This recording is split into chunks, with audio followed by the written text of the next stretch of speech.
Indiana Jones. It's a podcast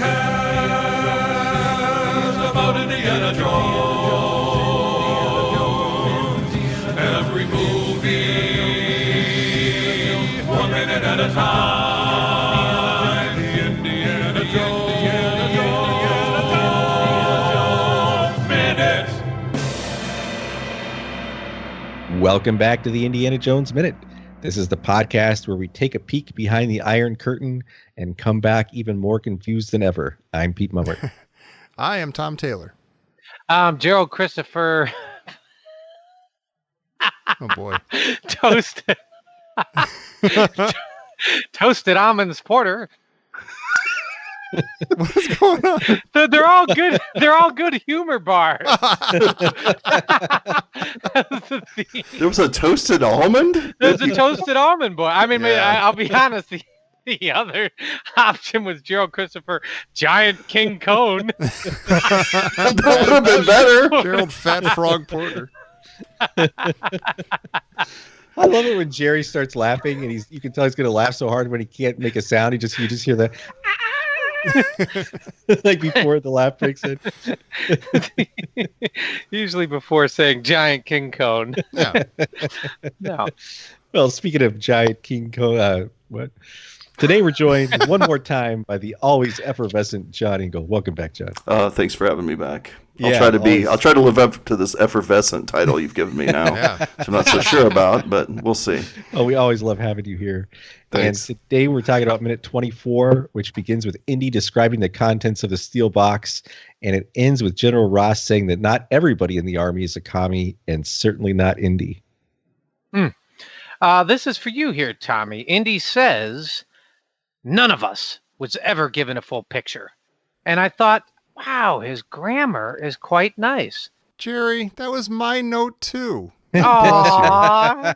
Son of a gun. Come here, you big I galoot. got a tear in my eye. Did you really? Yeah? None of us was. None is singular. And you know what's None nice? of us was yeah, what? The script actually says none of us were. So Indy actually Nice. corrected the script. Oh, which is nice. well, Yeah. Harrison Ford is known for that, going through Yeah. his scripts and making notes and changes. Gentleman So, grammarian. Yeah. yeah. No, that was So nice. what if you're just walking around in the world, what sounds correct? None of us was ever given the full picture.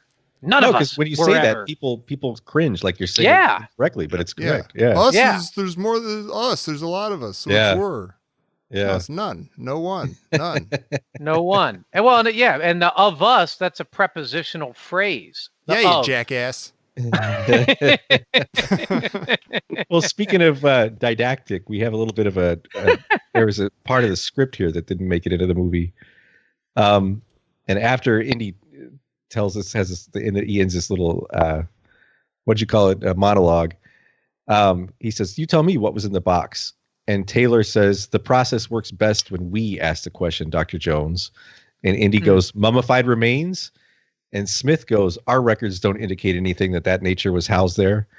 And Taylor says, "You must be confused, Dr. Jones." And Smith says, "The only thing that the facility here stores is replacement parts for B-series aircraft." Weird. So Huh. like they're trying to gaslight him into. Yeah, that's a Yeah. good cut.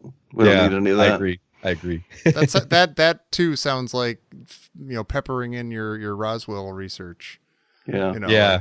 Yeah. That's the kind of stuff they would tell all the people who knew the truth. They would say, "No, we're denying that this place even exists." And Yeah. stuff.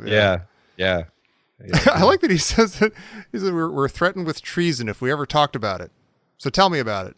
Yeah. It's like, what was in the box? Yeah. So you're I trying to already trap talked. them. Yeah, now you talk. Yeah. Is Indy's shirt is super clean.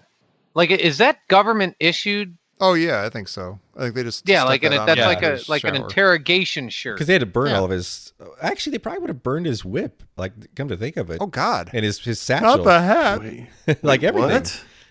Like it was all irradiated. Huh. He couldn't Are wear you it. telling me he saying- has a radioactive hat for the rest of the movie? No, Why no, didn't they I do wanna- something I with wanna that? Can we upset Yeah. everybody and just say that they just destroyed his entire Indiana Jones costume? Oh and they my had to get a God. new one. They had Wow. to. Yeah, but I guess he goes home and opens a closet and it's 30 copies of the Indiana Jones, Right. so it doesn't matter. Getting low. Got to order some more. Jeez. Lion Taming Tuesday. Yeah, I mean, unless he stole it from the, like from the place, and then he's going to walk around irradiating everybody, including himself, and everyone's going to get cancer. Oh yeah, there you go. Yeah. Thanks a lot, Dr. Jones. Penny's dad shows up from Lost. The general. Do you think Also, Daniel Faraday's dad too, right? Wasn't he father of two people on Lost? Yeah. I do not know for the life. I've seen, this is one of those actors who I've seen do as many American accents as British or Australian. So I honestly don't know what he's. I could look him up easily, but I don't know where he's from. I think he's from New Zealand. Like is he from New Zealand? I think so. Damn it, John! I was embracing the mystery. Nope, okay. New Zealand. It's fun. Okay, this is for the nerds. Okay, Concords. the nerds out there will appreciate this. We have a character here named General Ross. Mm-hmm. But nerd pop culture already has a prominent General Ross from the Hulk. And right now he's played by William Hurt, and he's a senator or something in the MCU. So I think that's a little weird. And B, his first name is Bob. He's Bob Ross, the painter.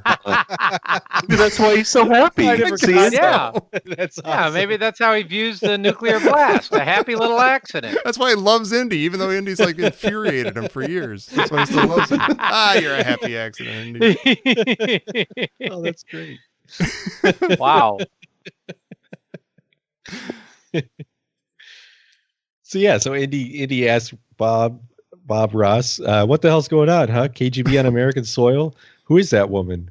And Taylor says, describe her. And so Indy says, tall, thin, mid-30s. She carried a sword of some kind, a rapier, I think. And then in the script, he also adds, knew how to use it too. And then in the script, instead of cutting right from Indy saying a rapier, I think, and then in the movie, you cut to the dossier being tossed out on the table in front of him. But in the script, after he says she knew how to use it, Smith and Taylor exchange a quick look, and it says, as an aside, they recognize that description, and Taylor steps out of the room, and through the glass panel, we see him picking up a phone and making a call. So I think he has to get permission to share the file. Oh, weird. Oh, really? Yeah. So I'm going to nitpick a lot for just a second. Please do. Please. The order in which things are spoken, the order in which the dialogue comes. So shouldn't Indy have started this by saying, so there was a woman? Because if he's saying, who was that woman, that means they already discussed the woman, right? Not with General Ross, but with somebody in the room. Yeah. Therefore, they would have already asked what she looked like, and all of this would have already been talked about, right? Something. At least some of this would have been talked about. So it's very strange. He says, who is that woman? Shouldn't they have been like, what woman? You didn't mention a woman. Yeah. Or shouldn't he have said, maybe he was waiting for somebody he trusted to mention the woman. That would have made sense. So, Ross is here. I trust him. Now I can mention this woman. Or even if he said, how many times do I have to tell you guys? She's tall and thin in her mid-30s. Like he's told her. She has a rapier and she knows how to use it. I've said this. Yeah. Because the cliche, the thing that I hate the most, one of the things I hate the most in movies is when they start a scene with, let's go over it again. How many times you got to hear me say it? She had a rapier and she knew how to use it. But it's just weird, the wording. They could have just, while Harrison Ford apparently improved the grammar in this scene at one point, he did not tell them, hey, maybe this should be tweaked a little bit so it sounds like it makes sense. Yeah. There's only so much you can do. Well, then they throw the dossier down in front of him as soon as he mentions her. Like they knew who it was already. They had her, and they had gone to the trouble of getting her file out before Indy's even brought her up. I wanted to think that they had they had to they plugged into a punch card in a computer, like tall, thin, mid-30s sword, and that brought her up. And then that could be like the predecessor of of any dating program, like computer dating thing. Like, we can use this to match commies with archaeologists and to help people find true love. Let's do that. Let me see. I'd like to find myself a fair-haired girl. Yeah, with a rapier. She likes a rapier, but she's into guys with whips. Yeah. Perfect match. Why do they call her Stalin's fair-haired girl when she has such prominent black hair? She's the antithesis. In Russia, that's fair. That's In communist Russia, that's fair hair. Yeah. Oh, maybe, yeah. It's like the worst Yakov Smirnoff joke ever told. No one got it. No one got it. It's interesting though if you stop when they zoom in on the dossier and you blow up the frame, you can read kind of what's written there. And it talks a little bit about Spalko, like it's got her whole file here, and it says she's a high level of threat. She's trained in edged weapons and knows how to use them. Direct link to Stalin. And it says she has an obsession with research into psychic phenomena and the paranormal, and she's determined to find a military application for them.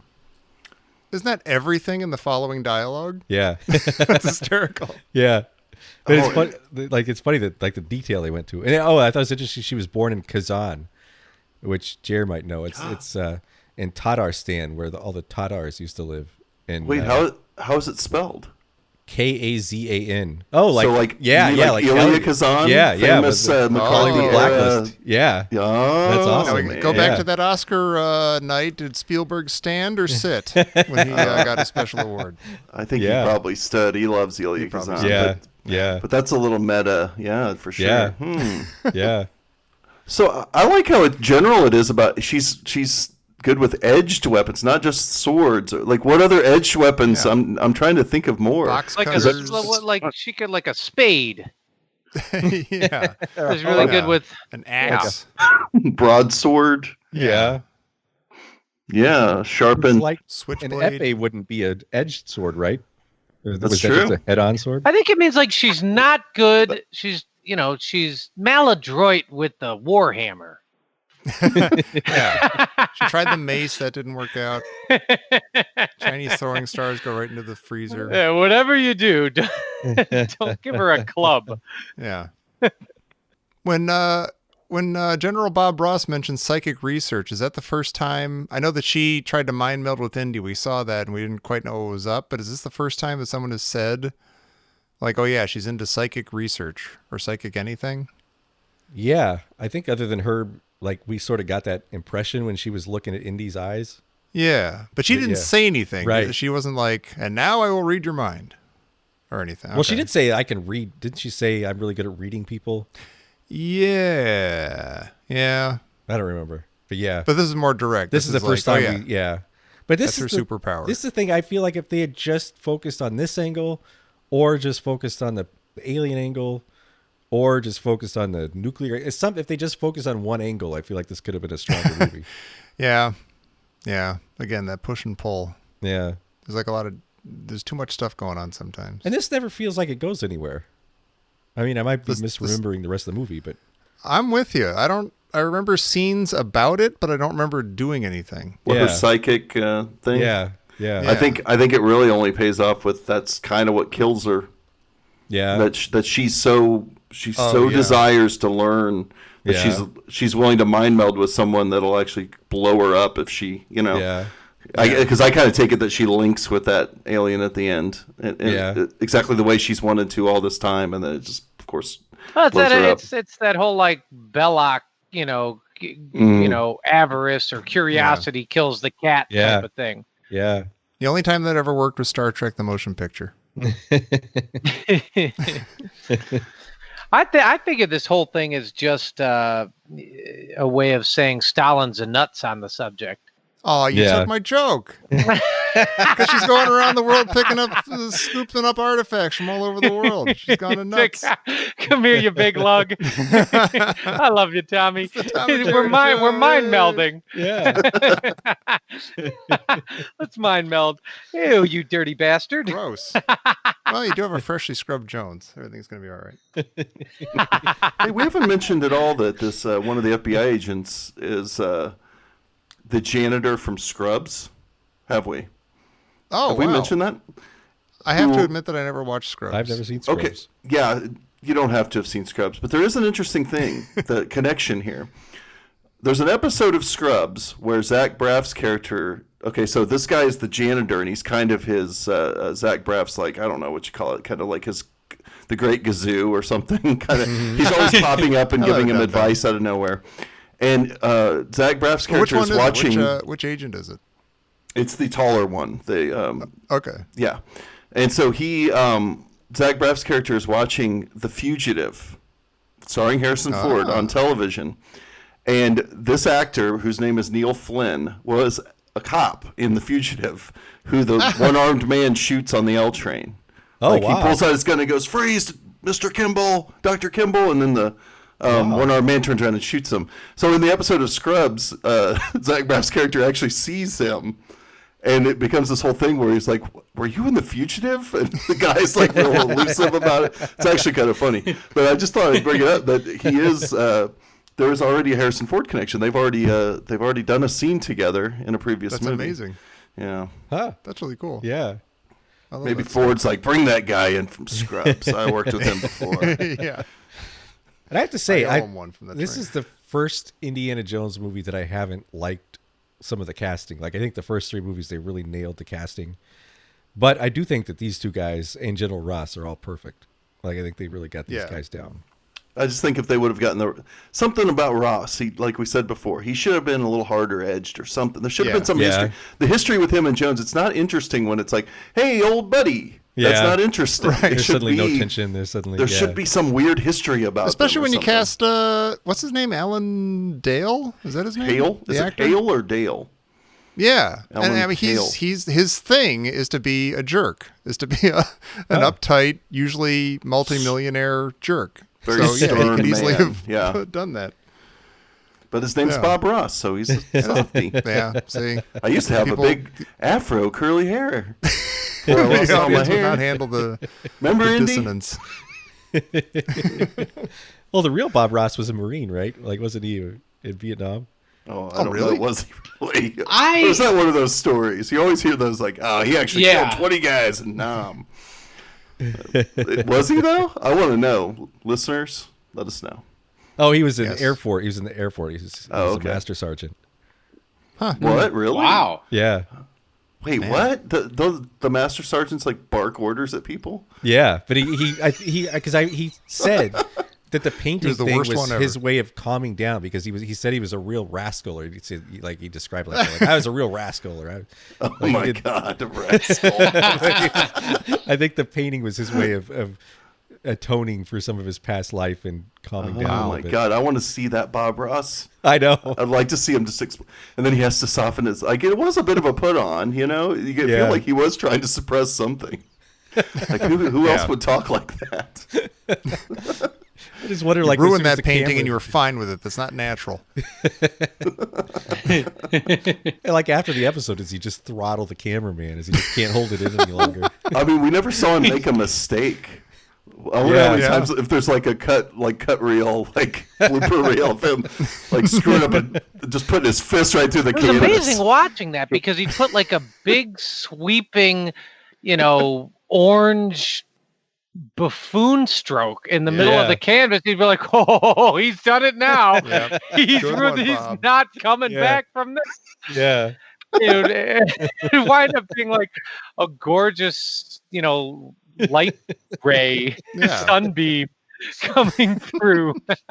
I liked that he basically had like 2 paintings. There was the lake and there was the farmhouse with the Yeah. fence. And it was like everything was a variation on one of those 2 with the mountains in the background. I agree with John that the general's a little bit of a deus ex machina here, where he comes in, he's like, "Oh, don't worry about it. Everybody can relax. Sit down. I'll vouch for Jones."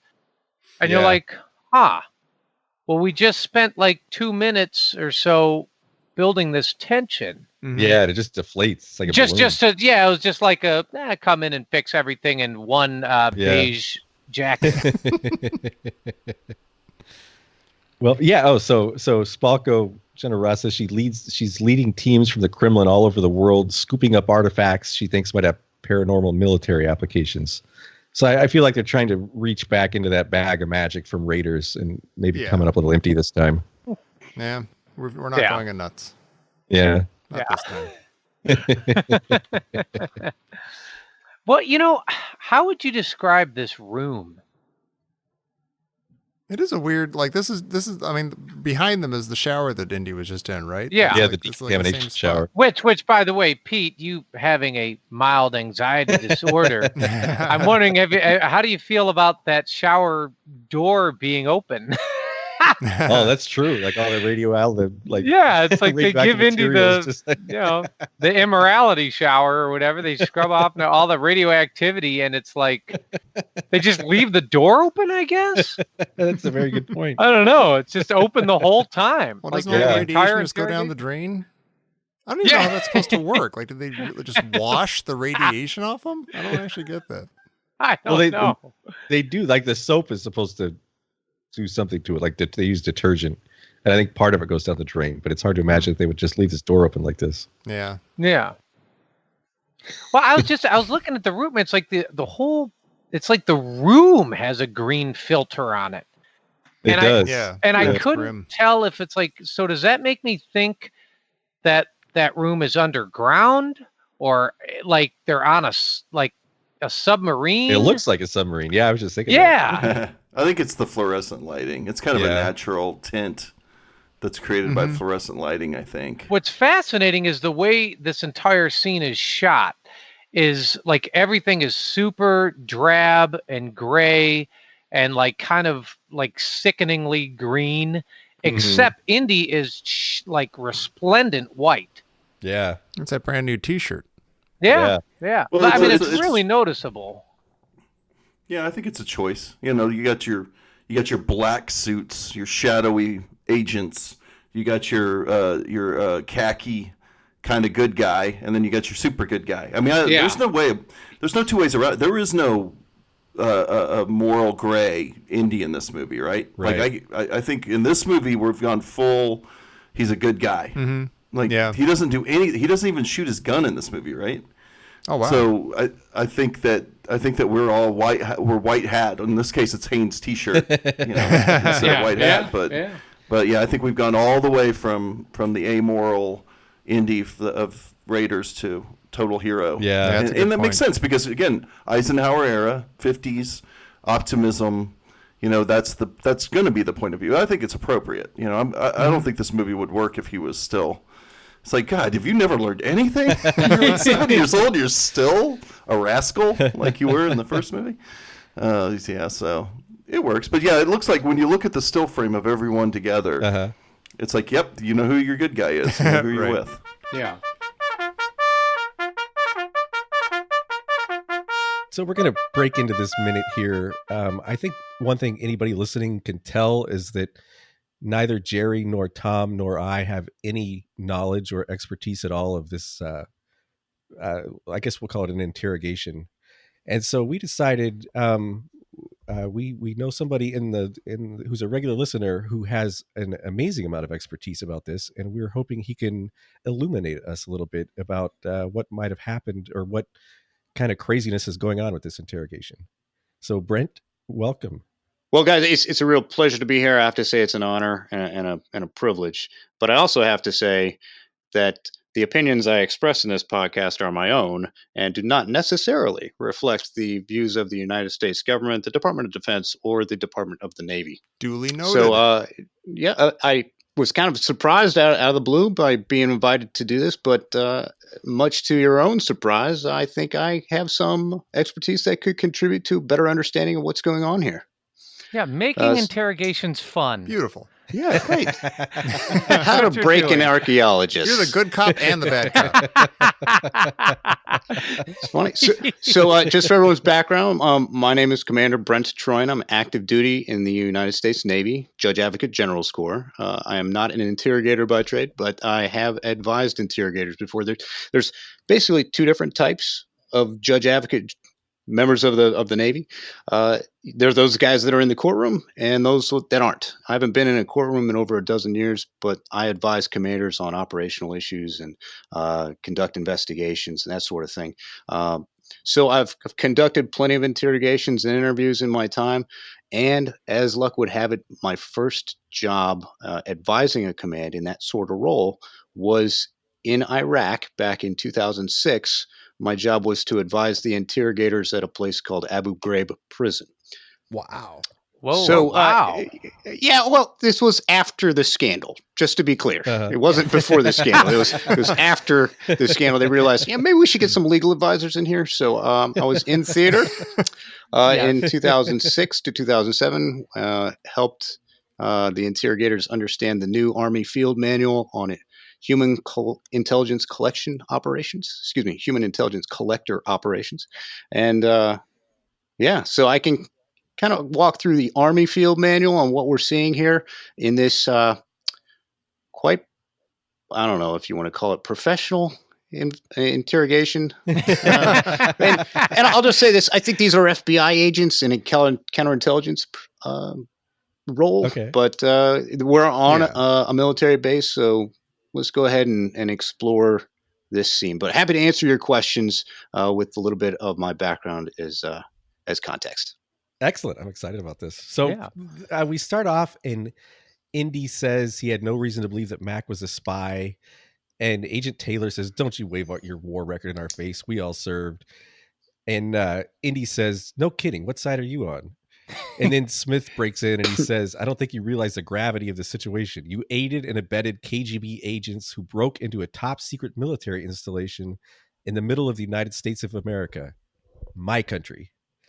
And I feel like Agent Smith has an excellent point here. And I'm curious how Indy is not a traitor, having led enemy agents into the top secret military installation and giving away top secret technology.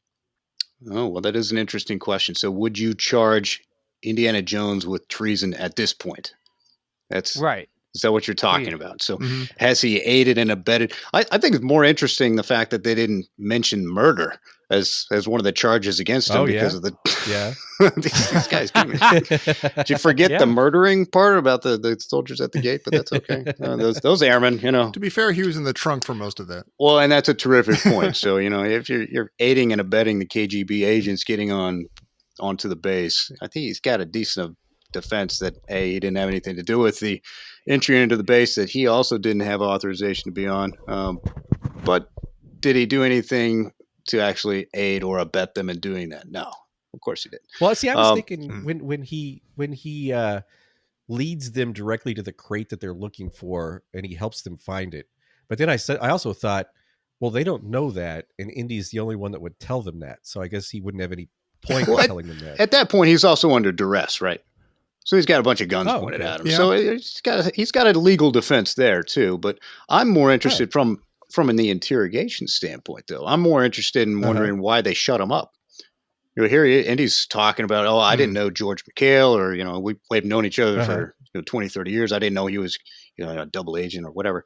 So he's telling them the sort of things that they want to hear. As a counterintelligence officer, these guys want to know, who is he with? What is Mac? His background. How did the Russians grab him in the first place? So they want to hear stuff. But then Tweedledum over there says, "Don't wave your war record in our faces." Well, and enough with the information. Stop talking. And then the tone immediately changes. Now Indy's like confrontational. Which side were you on, or whatever it was that he said? So. Oh yeah.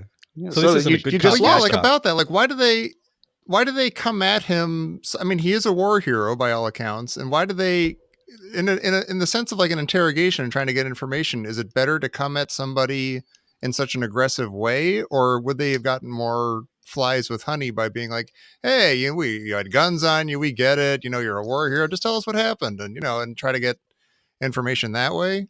I mean, do you agree with their tactics? It's going to depend on the person, right? Yeah. So we all know Indiana Jones. So what is going to get him talking? Is he really going to respond to an emotional fear approach? So I guess his name, is it Smith? The one with the glasses. Which one's he? Smith. Okay, so Smith. So the other one's Taylor, according to the novelization, by the way. Tom, I didn't know if you knew that or not, but I'm honored and touched, and there's a plaque in my house. So terrific. So what Smith says is he's going down what's called a fear up approach. He said, I don't think you understand the gravity of the situation. All these things are going to happen to you. You're charged. You're going to be charged with these crimes. You're going to go away to jail for life. You're never going to see your dog or cat or whatever is important to you anymore. So that's a fear up approach. Is Indiana Jones going to respond to a fear up approach unless it has something to do with snakes? Is it? I don't think so. This guy does some pretty daring stuff. So probably It's not true. the right approach, and it didn't work, right? So he just kind of turns the tables on him and starts asking the FBI guys questions, right? Well, like in the 1950s, could they snakeboard him? Start shoving snakes down his throat. Yeah, that's a dark time in our history, Pete. It's yeah. That would not. Have they ever made reparations for that, for all the snakeboarding that they did? No, but we did in the prosecute 50s? Japanese that waterboarded our guys in World War II. I don't know if you know that or not. So we No. actually wow. prosecuted Prosecuted. Japanese Oh. guys. Yeah. Successfully. Hmm. Yeah. Anyhow, Oh. yeah, a dark time in our history. So we wouldn't do that these days. We would not use any sort of coercive, threatening, message. Uh-huh. We had some guys get prosecuted for using dogs in that approach. Trying to sick dogs on detainees. Oh wow. Oh, wow. So yeah, we wouldn't do that.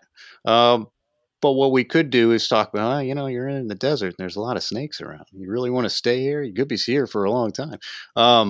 Something along those lines. But I don't think a fear up approach is really going to work with Indiana Jones. What would work with him is I think, and I think there are indications in this scene that an ego approach would work. So there's something called pride and ego approaches. So you can go pride and ego up or pride and ego down. Now, pride and ego up is something where you basically flatter him into providing information. You say, "Oh, you feign interest in things that you're interested in." Oh, well, and you might start with something small, like if you're trying to find out some information from a pilot, you talk about, the love of flying. What's it like to go flying? It must be an amazing experience. And how did you first learn how to fly? And where did you? And how long does it take to get from here to there? And where do you stop to gas up? And what were you carrying that day? That sort of thing. As you get in more details, Wow. but you approach it as a form of flattery.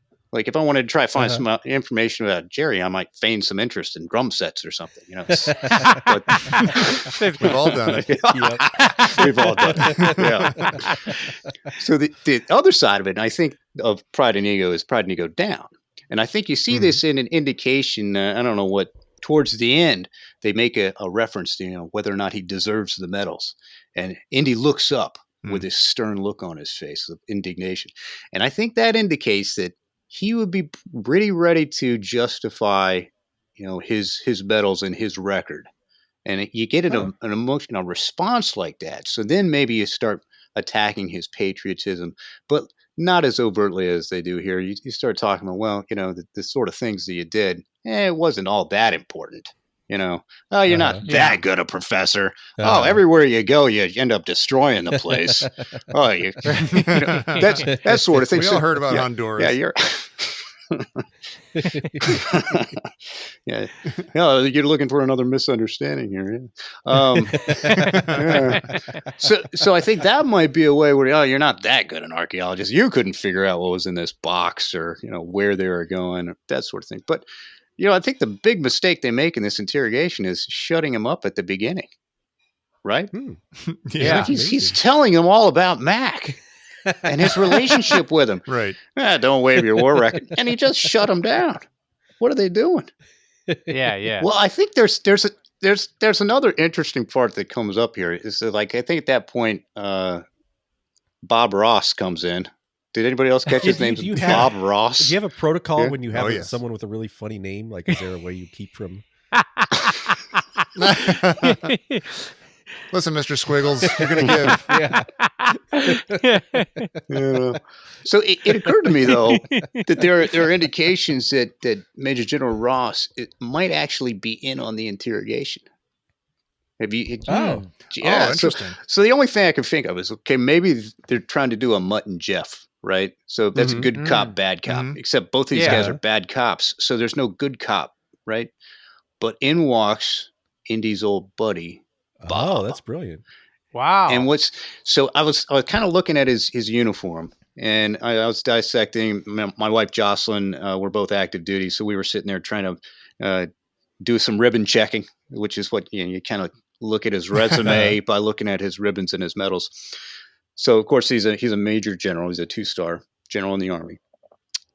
And interestingly enough, he's got an OSD badge on, Office of the Secretary of Defense. It's on his left breast pocket when you see it. And I wear that badge on my uniform right now because I work for the Office of the Secretary of Defense. But what I was interested by, and I had to look up, was the patch that's on his left shoulder. So you can kind of see it right around minute 24. And what that patch is the Military District of Washington patch. So that's a unit patch. On your right shoulder, you wear your combat patch. That's who you went to war with. And for Major General here, it's the 4th ID, the 4th Infantry Division.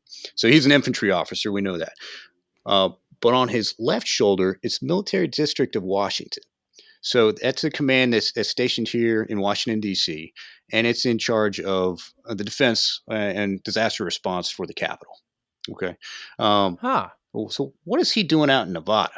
Okay, because normally this command's in charge of the ceremonies. You know, they own the Army band, they own the pallbearers, and they do the cemeteries and the ceremonial guards and all that sort of thing. So what is this guy doing out in Nevada?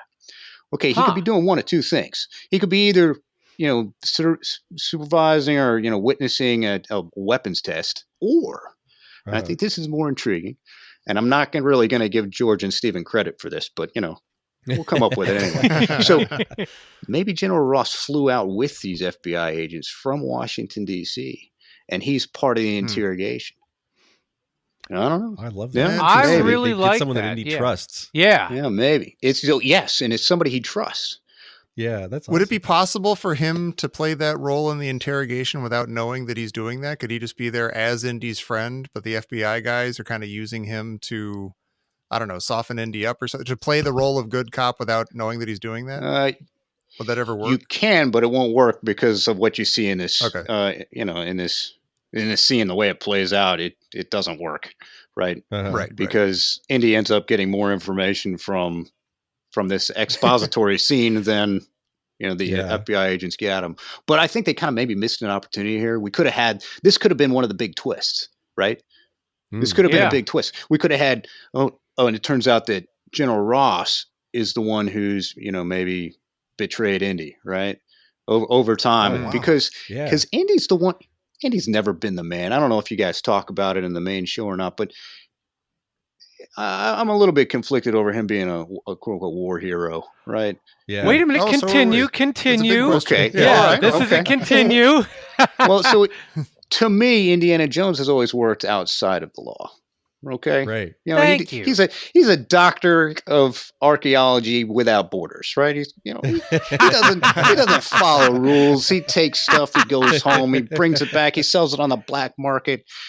He's never been one of the quote unquote top men, right? Mm-hmm. But here in this evolution, off scene, somehow he's become one of the top men in espionage, and something about that has never really sat well with me. Okay, I'll accept that everybody served and that he's a patriot, and I like Ike and are going to be his famous last words or something. But okay. All right.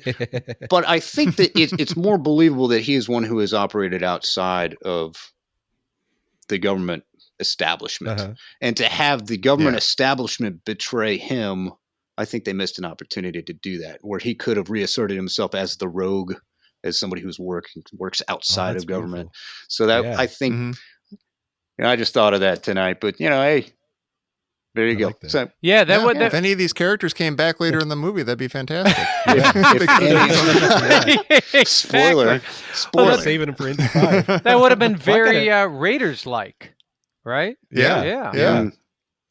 No wonder we like it. Well, it. I've got another question about. I for some reason I really want to convict Indy here, but what do you do in a situation, because Indy mentions all of this stuff that he saw in 1947 that he's not allowed to talk about. And he said if he does talk about it, they threaten him with treason. And so, I'm assuming he doesn't know that these agents have security clearance to hear what he's got to say, but he talks about it anyway. So what do you do if you're interrogating somebody who has a classification level higher than yours? Oh, wow! You typically wouldn't do that, right? So okay. So when I've done investigations for command misconduct or something like that, you don't have an investigator that's of a lower rank than the person who Okay. might be suspected of misconduct. And by the same token, you wouldn't be conducting a counterintelligence investigation into somebody who has when you don't have the clearance to investigate the spillage or the Okay. loss of classified information. So, yeah, So would as we you have to assume that suspected, these that doesn't guys- make sense. So would we have to assume that Smith and Taylor have clearance to know this stuff at Area 51, like the Roswell stuff? That's a good question, because they're asking. Indy's asking him what's in the box, and they don't answer, and they say, "Well, why don't you tell us? Yeah. You saw it." So Yeah. he could be divulging information that he's not authorized to share. So, That's and what it's it feels important to know that that's a component, right? You can have clearance, but if you don't have the need to know, then you don't get to know. So, I've got a top secret security clearance with certain, programs, but I don't have a need to know everything at that level. Right. So I'm not going to know Right. where all of our submarines are right now. That's not something I need to know, so I'm not going to know it. Would that be difficult to? So, I mean, they're at Area 51. It's what, 1957, right? So, if they're all on the base, you're like, okay, they know about Area 51, and so there's going to be a certain level of top secrecy.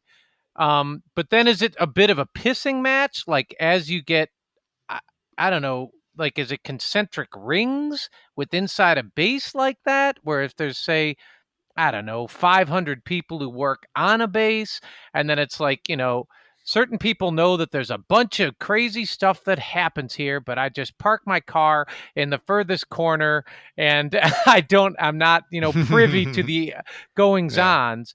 Is it sort of like that around a military base, or? Absolutely. So my last deployment was on board the mighty USS Truman aircraft carrier. And, the guy who's working in the galley doesn't know where the ship is. He just knows he's out in the middle of the ocean somewhere. Wow. Because he doesn't need to know where it is. Same thing with guys on submarines. Most everybody on the submarine does not know where it is. They're inside a tin can, and, they're doing their job.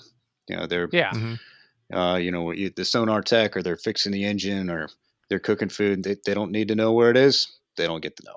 Is there any kind of getting back to Bob Ross, the gentlest major general in the Army? Is there a way that he could have? Is there a jurisdictional thing here? Like, can the FBI shut up Bob Ross, or can he shut them up and say, "I'm taking Indy away from this. He's my buddy. You don't have the right to be questioning him." Is there some kind of overlap with their jobs here? Like, who's the reigning investigator right Especially if the guy's got a higher rank than the investigators. Well, to put it bluntly, so let's say these guys were Army Criminal Investigative Division instead of the FBI.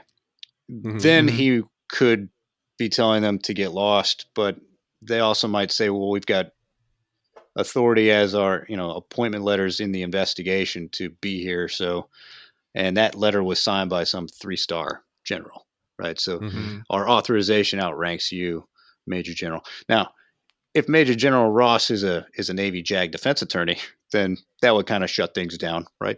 Because Indy would have a right to remain silent, but that's invoking a constitutional right. So, in the little match that goes back and forth, which again I don't think necessarily makes sense, because one of the agents throws down the dossier of Irina Spalko, and he's the one who quickly snatches it back from Indy as soon as Bob Ross starts talking about who Irina Spalko is. Like, don't tell Indy too much information. I just handed him the dossier that he's reading, don't tell her. What is going on here? I don't know. And why did they let him read it for a while, but then after a while they get really anxious about taking it back? He got to the page they didn't want him to get to.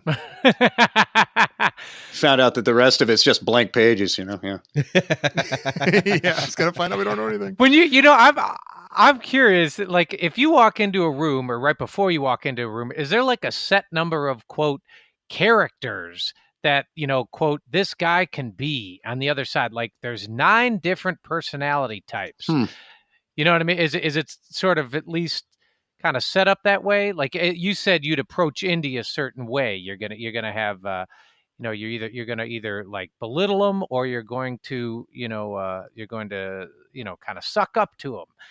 Different personality traits that would determine your approach.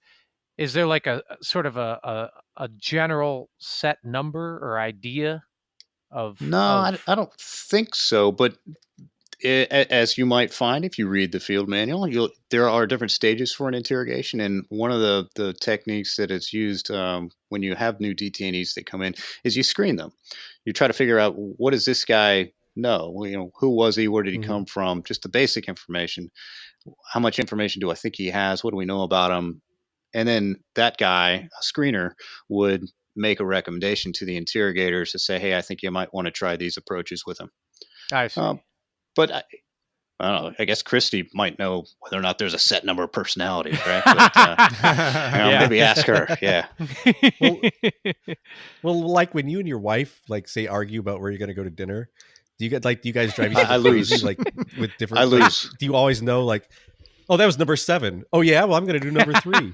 Oh yeah, well, I'm going to do number 17. I think you're confusing interrogation with lawyering skills, but an advocacy. Maybe. Yeah. But I make it simple. I go where I'm told. I might have more time in grade, but she definitely outranks me. Oh well, this is fantastic. Thank you, Brent. This is incredibly enlightening. And I think it's nice when we can pass on actual knowledge to listeners instead of our normal fare. All right. Well, have me back again if you have a question that comes up about saluting or uniforms or whatever. Oh, damn it! We do. Oh, that's right. Wait, can you come back again right now? We did have that quote. So, what is the proper saluting, I guess, protocol? Like if you're within 20 feet or 30 feet, or if we discussed this, what was it, like minute 8 or 9 or something like that? We didn't really know. early. Like if there's a line of 200 guys, and the first guy sees a commanding officer walk by and salutes him, does every guy in the line like dominoes have to salute, or how far back do you have to salute? Typical lawyer answer: it depends. But if Fair enough. So no, if they're in formation, the group of soldiers, airmen, or Marines, or sailors, they're going to be walking in formation. Only the head guy of the formation will salute, and the senior officer will return the salute to the entire formation. But if you're just walking across the base, like I sometimes am, and there's a whole long string of guys, you basically end up lifting your hand up and saluting every single other one that goes by. Or you just hold it up there, and then you just drop it by the time the train has passed. But there's a whole lot of little rules, and some of it's a little mushy. I think in minute 4, the gate guards were a little bit forward leaning on rendering that salute, while I guess it was a colonel, was something like 50 feet away. That's a bit much. Yeah. I mean, come on. Covering their bases. Come on. Yeah. So, but what do you do if you have, like, you break your arm and your arm is in a sling?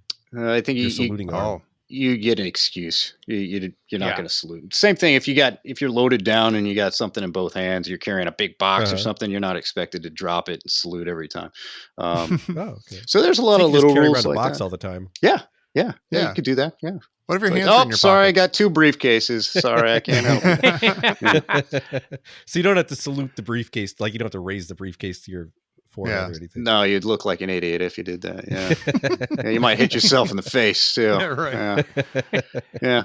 So and there's a lot of other things. Like if I'm walking with somebody who's senior to me, he'll salute on behalf of us both.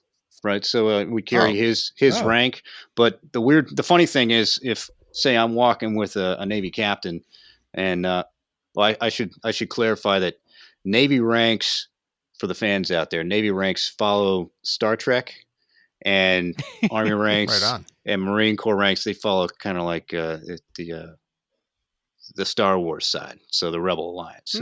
So in the Navy, you start with ensign, and then you got lieutenants, lieutenant, commanders, then commander, and then captain. So, Ensign Crusher, Lieutenant Geordie LaForge, Lieutenant Commander Data, Commander Riker, and then Captain Data, Picard, right? interesting. Oh, did I say it wrong? Data? According to Data, you did. Sorry. Oh, God. Well, good for you, I'm Brent. sorry, I hate to break it to you. I'm more of a Star Wars for guy. you. I always was. I What a always Dr. was. Pulaski move over here from Brent. Well, Who's with I've me? not had a podcast experience with a real actual admiral, let alone I provided advice to plenty of it, but not to an admiral in the Imperial Navy. Like, I'm sorry, I didn't render honors. Admiral Well, what if Mummert. you're an Oh. admiral and a general at the same time? Yeah, you can't. That's actually illegal to be a member of more than one armed service. Well, that's you'll have to take it up with the Empire. Oh 'Cause yeah. Admiral Mummert is also a general. Oh, well. Really? That's interesting. Wow. Yeah. Yeah. Oh, weird. Well, I understand he's dead, so it's Yeah, I guess it's what moot. happened to him? He got That's his. what Too happens. much service to give. Yeah. Well, thank you very much, Brent. This is Yeah. fantastic, and I would love to call you back with all kinds of more dumb questions we have. Yeah, if there's for stupid sure. questions in the future, absolutely happy to answer 'em, about this or anything else. Beautiful. Yeah, I'm your go-to guy for stupid questions and stupid answers. Awesome. I thought that was us. Well, thank you. but This was Yeah. this was a fantastic treat, and Absolutely. I feel very, very informed now. Okay, well, it's a real pleasure for me to be a part of this because I got to say the best part about this whole podcast experience is getting to know you guys, and just to have a small part in one episode is terrific. If I have the good fortune to be invited back and have an occasion to, then all the better. But all that's gravy. See, what a fun way to do this scene would have been. These guys are interrogating Jones, right? These FBI guys. But really, he's interrogating them. And then when this new individual arrives, Indy uses all the things he learned from those guys to then ask one question that really pays off to the guy he does trust. I mean, it would almost be like a little pseudo Black Widow in the Avengers where she's like tied up in a chair, but she's actually the one interrogating the guy. You know, that kind of thing. But that would have been clever and fun. And it would have shown, oh, Indy's really smart. Yep, we remember. And this is a guy he trusts, so he might actually start saying something now. So the whole time he was like, I'm not giving anything to you guys. You're going to give me information. I'm going to take that information, and I'm going to ask this guy who's higher up than you for an answer, and then we're going to get an answer. I don't know. That would have been a way to think about the scene where it would have been something instead of just some – because I don't think there's anything to that. What side were you on other than just talking smack? I mean, it's just being a jerk, or they're being jerks, and he's calling them out on it, however you want to look at it. Yeah. So is your mom. Your mom fought in the war. Yeah, exactly. It could have very well been that. So to me, the scene is all pretty hollow. It's really just exposition when you look at it. Nothing really happens. Well, what I want to know, and I can't remember, do Porkins and Taylor, whatever these guys are, these G-men, top men guys, is there a reason for them being so distrustful of Indy here? And I want to know, I can't recall. I want to know if it comes back in the end. Like it does in Raiders. No, it doesn't come I really back in don't the think end. it does. Yeah. There's nothing I guess I don't need to watch Indy the movie. doesn't go the rest of the movie being like, gosh, my own government doesn't believe in me. They think I'm a crook and a KGB operative. That's awful. What am I going to do? I got to prove myself. But it feels like in some movies, somebody does have to have a talk with Indy and say, look, you aided and abetted the Nazis. You aided and abetted the KGB. Somebody should probably step in and say something. And in this movie, somebody does. And then 10 seconds later, Bob Ross walks in and he's like, Indy, my old friend. And it's gone. Here's your easel. Let's get to work. Indy never really faces any consequences for his actions. Yeah, no, that's true. Here's your easel. Get to work. Well, talking about Bob Ross and happy little things, John, what's your experience coming to this happy little movie? What's my experience? Oh, like when I saw it? Yeah. When did I? Okay. Obviously, this is always going to be the movie with the freshest memories, I guess, because it's totally into adulthood when this movie came out for all of us. So it wasn't that long ago. I was in L.A. in the lead up to this. I was in L.A. for a couple of weeks, getting ready to go to Europe, and I remember the hype was just insane for this movie. personal hype, no problem. I'm an Indiana Jones fan from way back, so the fact that there's another movie coming, I'm already hyped. But Hollywood, there was like building size banners and stuff with Indiana Jones on them and stuff. It was crazy. I was so hyped up for this movie. Yeah. And I don't even remember being that skeptical. I felt like, oh, this might be pretty cool. I think this is going to be all right. So I go to Europe, and I know I'm going to have to see it somewhere out there. So I was in Amsterdam. So this is a bit of a PG-13, I guess, story.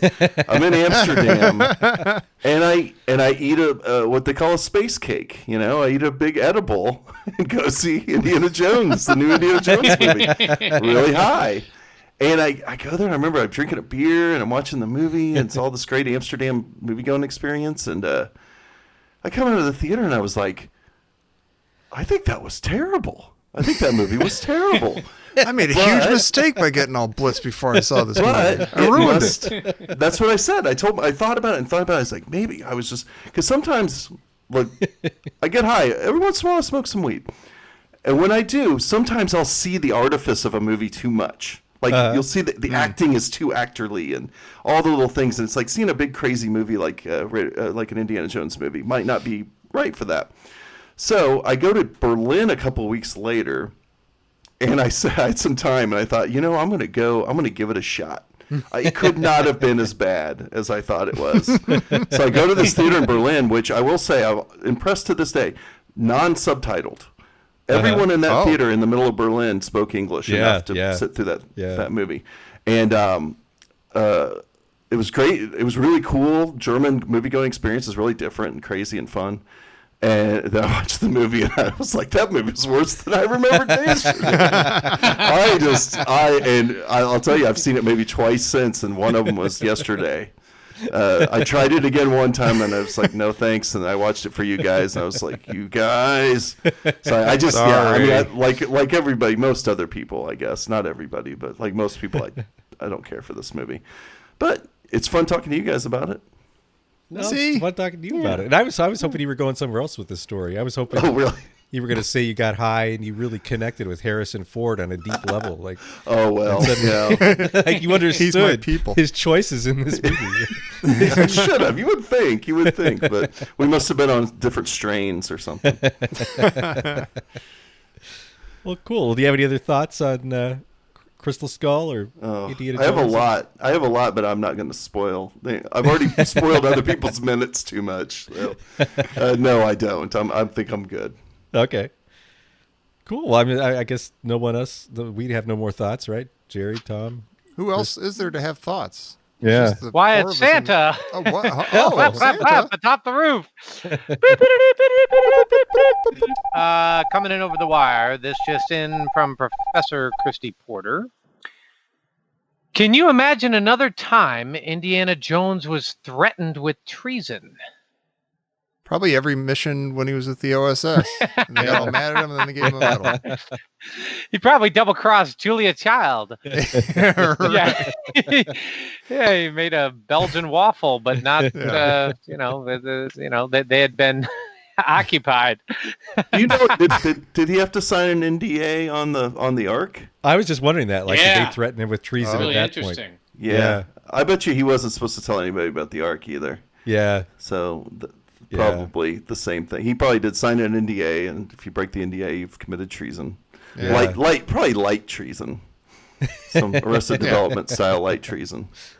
Movie treason.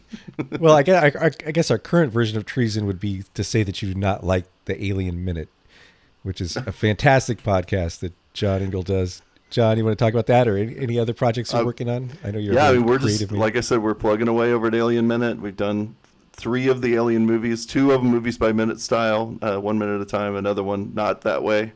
We're not going to do any more Alien movies, I'm telling you that. But we are doing Alien invasion movies, so movies like The Thing and Attack the Block, probably Invasion of the Body Snatchers. Which one? With former the 1978 version with Raiders Lost Ark co-writer Philip Kaufman. Directed, yeah. And who knows what else? It might get kind of crazy. Predator. Wow. Probably stuff like that. So anyway, come over there and listen to us break those down. one act at a time. Yeah, Awesome. I highly recommend. John and Mitch are fantastic and have a tremendous knowledge of film, and they're very entertaining. So check that out. And if you want to check us out, come visit us on Facebook. We've got a Facebook group, Indiana Jones Minute Listeners Crusade. I always say it wrong. Did I say it wrong, Tom? It's very close. I It was you very got, like an close. article or something, but that's okay. Yeah. The So if you type message it, has if gotten you through. type something in like that, you'll probably find us. So if you would like to find us that way, please do.